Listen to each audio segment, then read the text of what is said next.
اور جب میرے بندے آپ سے میرے بارے میں سوال کریں تو کہہ دیجیے بے شک میں قریب ہوں، میں پکارنے والی کی پکار کا جواب دیتا ہوں جب وہ مجھے پکارے. تو ان کو چاہیے کہ وہ میرا حکم مانیں اور مجھ پر ایمان رکھیں تاکہ وہ ہدایت پائیں. فاستغفروه ثم توبوا إليه إن ربي قريب مجيب. سو اس سے بخشش مانگو پھر اس کی طرف پلٹ آؤ، یقیناً میرا رب قریب ہے، قبول کرنے والا ہے. اللہم لک الحمد لا الہ الا انت وحدک لا شریک لک المنان بدیع السماوات والارض ذی الجلال والاکرام. اے اللہ، ساری تعریف تیرے لیے ہے، تیرے سوا کوئی الہ نہیں، تو اکیلا ہے، تیرا کوئی شریک نہیں، تو بہت نوازنے والا ہے، تو آسمانوں اور زمین کا پیدا کرنے والا ہے، اے جلال اور اکرام والے رب. اللہم صلی علی محمد وعلی آل محمد کما صلیت علی ابراہیم وعلی آل ابراہیم انک حمید مجید.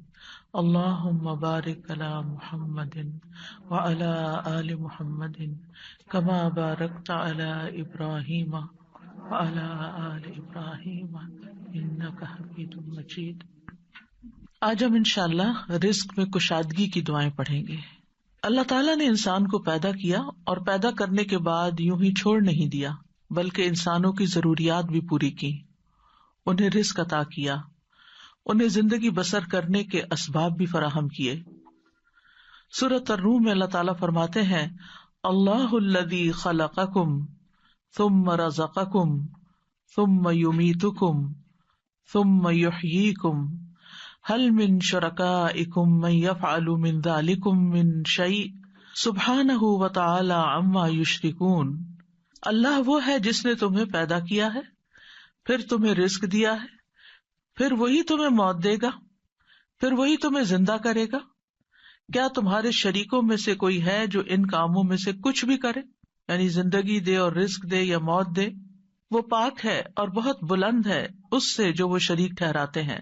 تو اللہ سبحانہ تعالی رازق ہے اور اس کی صفت الرزاق بھی ہے، یعنی بہت زیادہ رزق دینے والا.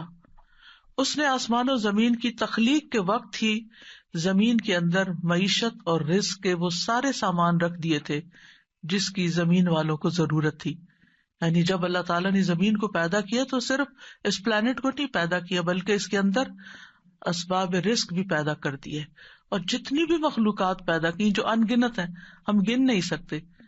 یعنی انسان تو انسان، انسانوں کے علاوہ جنات، پھر حیوانات، چرند پرند درندے، چیونٹیاں، کیڑے مکوڑے، سمندر کی مخلوقات جو ان گنت ہیں، جن کی صرف اقسام ہی ان گنت ہیں. تو صرف ان کو پیدا نہیں کیا بلکہ ان سب کے رزق کی جو ضروریات تھی وہ بھی زمین کے اندر رکھ دی. اور پھر آپ دیکھیے کب سے یہ زمین بنی ہے اور کب سے اس پر حیوانات موجود ہیں، اور وہ ہر روز کھا رہے ہیں، پی رہے ہیں، اپنی ضروریات پوری کر رہے ہیں.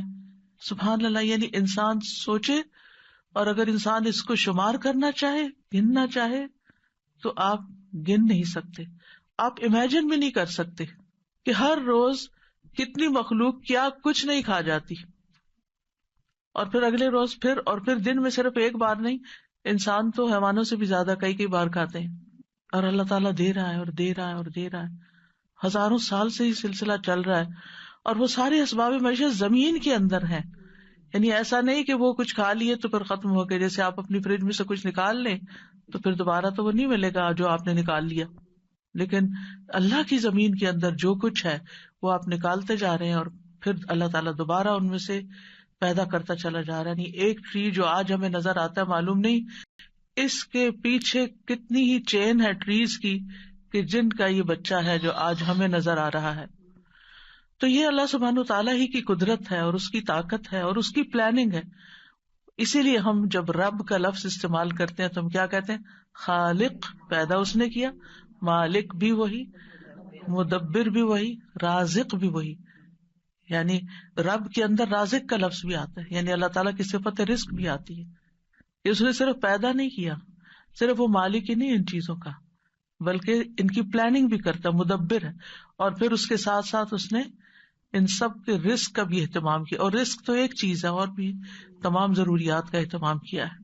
سورۃ ہود میں آتا ہے وَمَا مِن دَابَّةٍ فِي الْأَرْضِ إِلَّا عَلَى اللَّهِ رِزْقُهَا، زمین میں چلنے والا کوئی جاندار ایسا نہیں مگر اس کا رزق اللہ ہی کے ذمے ہے.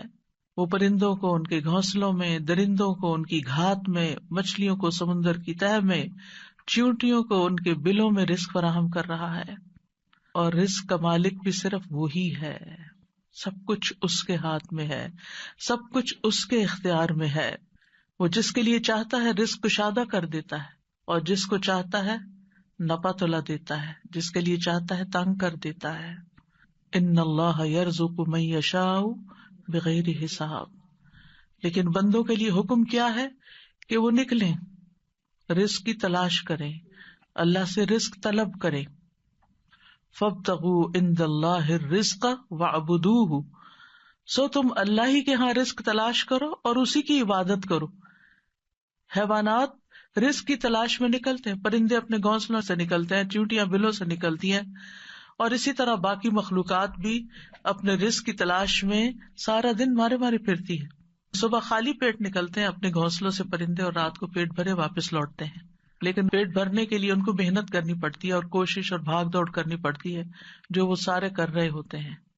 تو انسان کے لیے بھی لازم کیا ہے کہ اللہ کو الرازق سمجھتے ہوئے اس کے ساتھ ساتھ کوشش کرے، محنت کرے، بھاگ دوڑ کرے، اور پھر اس کے بعد اس کی عبادت کے لیے بھی وقت نکالے.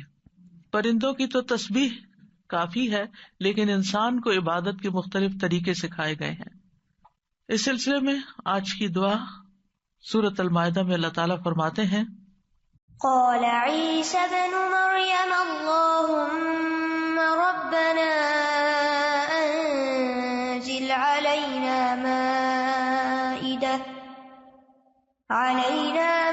مائدة من السماء تكون لنا عيدا لأولنا وآخرنا وآية منك وارزقنا وأنت خير الرازقين.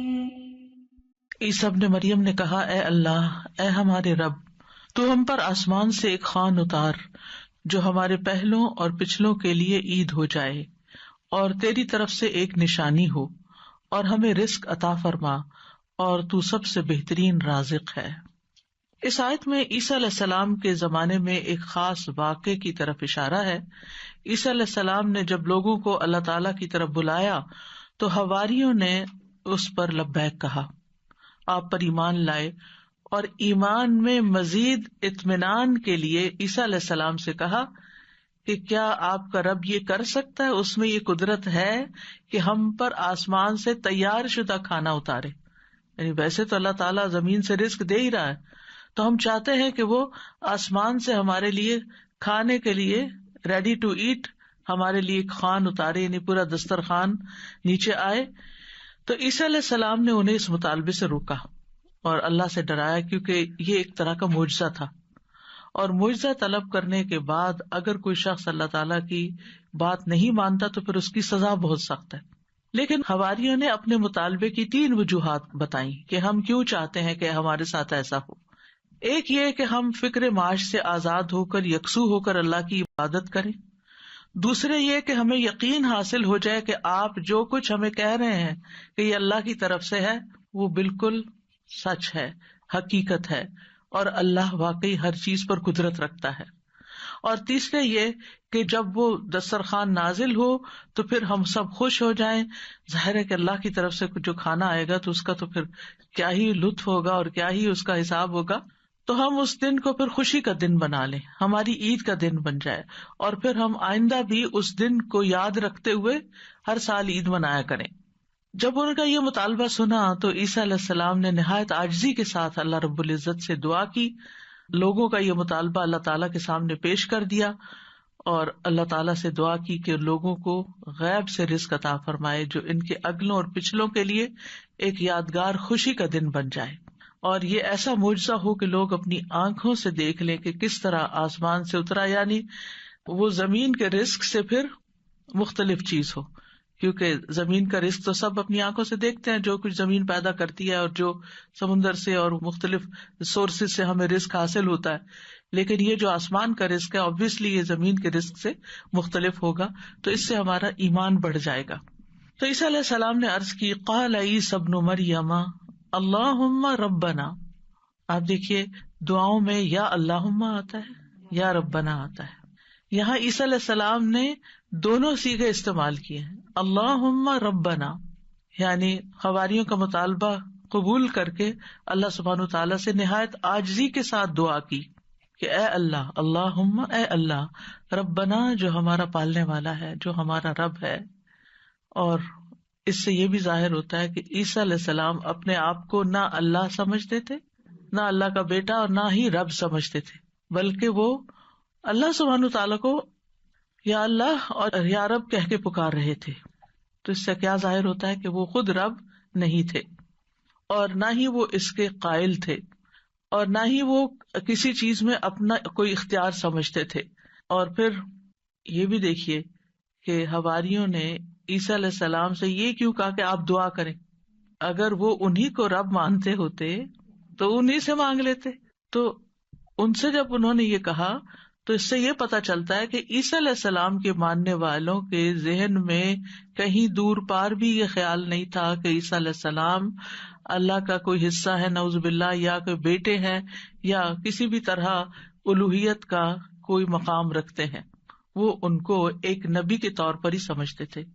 تو انہوں نے اللہ سبحانہ وتعالیٰ ہی کی ربوبیت کا اس بات کیا یا اس پر ایمان لائے۔ پھر کہا کہ تکون لنا عیدا لاولنا وآخرنا، عید کا لفظ عاد یعود سے ہے، لوٹ کر آنا، یعنی وہ خوشی جو بار بار آئے، ہر سال پلٹ کر آئے۔ یہ سالانہ بھی ہو سکتی ہے اور ہفتہ وار بھی۔ مسلمانوں کی 2 عیدیں سالانہ ہیں اور 1 ہفتہ وار ہے۔ اس کے علاوہ کوئی اور عید ثابت نہیں ہے جو ہم نے خود سے بنا لی ہیں عیدیں، وہ قرآن و سنت سے ثابت نہیں ہے۔ تو ہم سالانہ عید تو اچھی طرح مناتے ہیں، لیکن افسوس یہ کہ جمعے کا اہتمام کم سے کم ہوتا جا رہا ہے۔ جمعے کے دن بھی غسل کرنا چاہیے، اچھے صاف ستھرے کپڑے پہننے چاہیے، تیار ہونا چاہیے، اہتمام کرنا چاہیے۔ یعنی جمعے کا دن عام دنوں کی طرح نہیں ہونا چاہیے، یعنی وہ دن ہمارے لیے خاص دن ہے، اسے خاص دن سمجھ کر ہی اس میں سارے کام کریں، چاہے وہ عبادت کے ہوں یا جو دوسرے کام ہوں۔ اور پھر آپ دیکھیے کہ انہوں نے کہا کہ وہ دن ہمارے لیے عید کا ہو، لأولنا وآخرنا، ہماری پہلی فرسٹ جنریشن یعنی جو ہمارے دور کے لوگ ہیں، وآخرنا اور جو ہمارے بعد میں آئیں گے، وآیۃ منک، اور تیری طرف سے ایک نشانی بھی ہو، تیری قدرت کی علامت ہو، یعنی عیسیٰ علیہ السلام کی سچائی کی علامت ہو کہ یہ واقعی اللہ کے رسول ہیں اور انہوں نے جو کہا وہ سچ کہا۔ اور پھر وارزقنا وانت خیر الرازقین دعا بھی کی، اور یہ رزق کے حصول کی دعا بھی ہے، یعنی اتنا حصہ اگر انسان پڑھتا ہے، وارزقنا وانت خیر الرازقین، تو ہمیں عطا کر، ہمیں رزق دے، اور تو سب سے بہترین رزق دینے والا ہے۔ اور یہاں پر ہمیں کسی مشقت کے بغیر اپنے پاس سے رزق عطا فرما۔ اب آپ دیکھیے کہ اللہ سبحانہ تعالیٰ بہترین رازق ہے، یعنی کس اعتبار سے کہ جو اس کی طرف سے رزق آتا ہے وہ اپنی کیفیت کے اعتبار سے اور کمیت کے اعتبار سے بہترین ہوتا ہے، یعنی سب سے افضل ہوتا ہے۔ اور انسانوں نے اس کی جو شکلیں بنا لی ہیں، پروسیس کر لیا اس کو، تو وہ اپنی کیفیت کے اعتبار سے بہترین نہیں رہا، کیونکہ انسانوں کے لیے اس طرح فائدہ مند نہیں۔ آپ نے دیکھا ہوگا کہ جو چیزیں نیچرلی اگتی ہیں، گرو کرتی ہیں، اور جو فریش فوڈ آپ سی سے لیتے ہیں، سی فوڈ ہوتی ہے یا کچھ، یا ہم باقی غذاؤں کے مقابلے میں زیادہ صحت مند غذائیں ہوتی، خیر الرازقین۔ اور اس لیے بھی خیر الرازقین کہا گیا اللہ تعالیٰ کو کہ لوگ اگر اللہ تعالیٰ کی نافرمانی بھی کریں تو بھی وہ ان کو اپنا رزق دیتا ہے، وہ کفر بھی کریں، اس کا انکار بھی کریں، اس سے ناراض بھی ہوں، پھر بھی رزق دیتا ہے. لیکن بندوں میں سے جو کسی کو رزق دیتے ہیں وہ ایسا نہیں کرتے، حتیٰ کہ ماں باپ بھی اگر دیکھتے ہیں کہ بچے بات نہیں مانتے تو ان سے کنارہ کش ہو جاتے ہیں. آپ جہاں جاب کرتے ہیں جاب نہیں کریں تو آپ کو کوئی سیلری نہیں دے گا. انسانوں کا معاملہ یہ ہوتا ہے. لیکن اللہ سبحانہ وتعالیٰ آپ عبادت کریں یا نہ، آپ نماز پڑھیں یا نہ، آپ روزہ رکھیں یا نہ، وہ آپ کو کھانے کو دیتا رہے گا. تو اس دعا سے یہ پتا چلتا ہے کہ انسان جب دعا کرے تو بہت عاجزی کے ساتھ دعا کرے اور اللہ تعالیٰ کو اس کے بہترین ناموں کے ساتھ پکارے. اللہم ربنا، یہ دونوں نام اکٹھے بھی کر سکتے ہیں، اور اس کے علاوہ بھی یا رزاق، یا فتاح. اور پھر یہ کہ انتہائی عاجزی اور انکساری رویے میں بھی ہونی چاہیے کہ اللہ ہم محتاج ہیں، تو دینے والا ہے. اور پھر اللہ تعالیٰ سے بہترین رزق مانگنا چاہیے، یعنی تو بہترین رزق دینے والا. اللہ تعالیٰ کی صفت کو بیان کیا جا رہا ہے، یعنی ہمیں بھی ایک طرح سے انڈائریکٹلی کیا کہا جا رہا ہے کہ ہمیں بھی بہترین رزق عطا فرما. رزق کیا چیز ہے، یعنی رزق کا اطلاق کس کس چیز پر ہوتا ہے؟ ابن منظور لسان العرب میں کہتے ہیں رزق سے مراد ہر وہ چیز ہے جس کے ساتھ ہر زندہ مخلوق کی زندگی قائم ہوتی ہے، یعنی جس پر زندگی کا انحصار ہوتا ہے، خواہ وہ چیز مانوی ہو یا مادی ہو. مانوی سے مراد یعنی جس کو ہم چھو نہیں سکتے، جس کو ہم جانتے ہیں، سمجھتے ہیں، محسوس کرتے ہیں، یعنی انٹینجیبل جس کو آپ کہہ سکتے ہیں. تو رزق دونوں طرح ہوتا ہے، ٹینجیبل بھی اور انٹینجیبل بھی. اسی طرح بعض نے یہ کہا کہ ہر نعمت ہی ایک طرح سے رزق ہے، یعنی جتنی بھی نعمتیں ہمیں ملی ہیں وہ ساری رزق ہیں. یعنی صرف مال ہی رزق نہیں ہے بلکہ رزق کا ایک وسیع دروازہ ہے. ہر وہ چیز جو اللہ تعالی بندوں پر نعمتوں کی صورت میں انعام فرماتا ہے، جیسے مال، اولاد، ہسبینڈ، اہل و عیال، ماں باپ، پھر اسی طرح صحت، محبت، قبولیت، یہ ساری چیزیں رزق کہلاتی ہیں. اور یہ اللہ تعالیٰ کی طرف سے تقدیر میں مقرر کر دی گئی ہیں. یعنی اللہ تعالیٰ نے ہر بندے کا رزق مقرر کر رکھا ہے کہ اس کو کتنا دینا ہے. تو انسان کے لیے پھر کیا لازم ہے کہ اللہ جب دے تو پھر انسان شکر ادا کرے. جیسے اوپر میں نے ذکر کیا کہ حصی اور مانوی دونوں اعتبار سے جو نعمتیں ہمیں ملی ہیں وہ رزق ہے، تو محبت بھی ایک رزق ہے. حضرت عائشہ کہتی ہیں میں نے نبی صلی اللہ علیہ وسلم کی ازواج میں سے کسی پر رشک نہیں کیا سوائے خدیجہ رضی اللہ عنہا کے، اور میں نے حضرت خدیجہ کو نہیں دیکھا، یعنی ان کو زمانہ نہیں پایا. وہ فرماتی ہے کہ رسول اللہ صلی اللہ علیہ وسلم جب بکری ذبح کرتے تو آپ فرماتے کہ اس کا گوشت خدیجہ کی سہیلیوں کو بھیج دو. وہ کہتی ہے کہ ایک دن میں غصے میں آ گئی. میں نے کہا آپ ہر وقت خدیجہ خدیجہ کرتے ہیں اور اس کی سہیلیوں تک کا خیال رکھتے ہیں. تو رسول اللہ صلی اللہ علیہ وسلم نے فرمایا انی قد رزقت حبھا، مجھے خدیجہ کی محبت عطا کی گئی ہے، یعنی اللہ نے میرے دل میں اس کی محبت ڈالی. انسان کسی کو مرنے کے بعد صرف محبت کی وجہ سے یاد رکھ سکتا ہے کہ جس کے ساتھ آپ کا کوئی قلبی تعلق ہو، اور یہ بھی اللہ دلوں میں ڈالتا ہے.